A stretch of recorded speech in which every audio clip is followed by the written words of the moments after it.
আসসালামু আলাইকুম। আজকে তৈরি করে দেখাবো আটা দিয়ে খুবই সুস্বাদু নান রুটি রেসিপি। নান রুটি তৈরি করার জন্য প্রথমে এখানে বাটিতে নিয়ে নিচ্ছি 3 কাপ আটা। আপনারা চাইলে এখানে ময়দা দিয়েও তৈরি করতে পারেন। দিয়ে দিচ্ছি 1 টেবিল চামচ গুঁড়া দুধ, 1 টেবিল চামচ চিনি, এখন দিয়ে দিব পরিমাণ মতো লবণ, দিয়ে দিচ্ছি 1 টেবিল চামচ ইস্ট। এখন শুকনো উপকরণ সব একটু নেড়েচেড়ে মিশিয়ে নিচ্ছি। এখন দিয়ে দিব কুসুম গরম দুধ। দুধটা আমি অল্প অল্প করে দিয়ে দিচ্ছি। দুধটা আমি 2-3 বারে অল্প অল্প করে দিয়ে একটা ডু তৈরি করে নেব। আমার প্রায় 1.5 কাপের মতো দুধ লেগেছে। এখন আমি হাত দিয়ে ভালোভাবে মাখার আগে এখানে 1 টেবিল চামচ তেল দিয়ে দিয়েছি। এখন ভালোভাবে মেখে একটা ডু তৈরি করে নিয়েছি।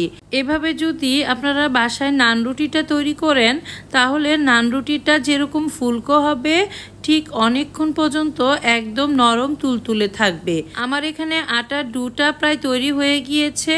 ডুটা কিছুটা নরমই থাকবে, এত শক্ত করার কোনো প্রয়োজন নেই। এখন আমি ঢাকনা দিয়ে এখানে 1 ঘন্টার জন্য ঢেকে রাখবো। ঢাকনা খুলে সামান্য ময়দা ছিটিয়ে আমি আবার একটু মাখিয়ে নিচ্ছি। এখন হাত দিয়ে ছোট ছোট বলের মতো তৈরি করে নিচ্ছি। আমি এখানে 6 টুকরা করেছি, আপনারা চাইলে 8 পিসও করতে পারেন। ডুটা যদি করা থাকে তাহলে ঝটপট 5 মিনিটে এই নান রুটিটা আপনারা বাসায় তৈরি করে বাচ্চা সহ বড় সবাইকে খাওয়াতে পারেন। এখন আমি একটি ডু নিয়ে প্রথমে সামান্য ময়দা ছিটিয়ে দিচ্ছি, তারপর আমি বেলে নিচ্ছি একটি নান। যখন রুটিটা বেলা হয়ে যাবে তখন আমি একটা ডিশে 5 মিনিটের জন্য রেস্টে রেখে দিব। তাহলে নান রুটিটা অনেক ফুলকো হবে এবং ভাজার পরও অনেক টাইম পর্যন্ত নরম তুলতুলে থাকবে। এখন আমি আগে থেকে চুলায় একটি প্যান গরম করে রেখেছিলাম, সেই প্যানে একটি নান ছেঁকে নিচ্ছি। প্রথমে এক পাশ যখন কিছুটা হয়ে আসবে তখন আমি উল্টে দেব। এভাবে উল্টে পাল্টে আমি নান রুটিটা ভেজে নিচ্ছি। এই নান রুটিতে আমি কোনো ঘি বা বাটার ইউজ করছি না, এটা এরকম শুকনোই থাকবে।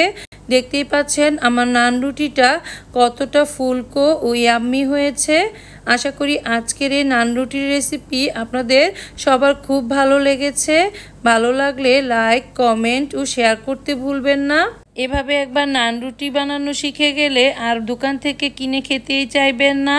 আবার ময়দারও কোনো ঝামেলা নেই, আটা দিয়ে আপনারা এই সুস্বাদু নান রুটিটি তৈরি করতে পারবেন। এরকম মজার ও নতুন নতুন রেসিপি দেখার আমন্ত্রণ জানিয়ে আজকের মতো এখানেই শেষ করছি। আল্লাহ।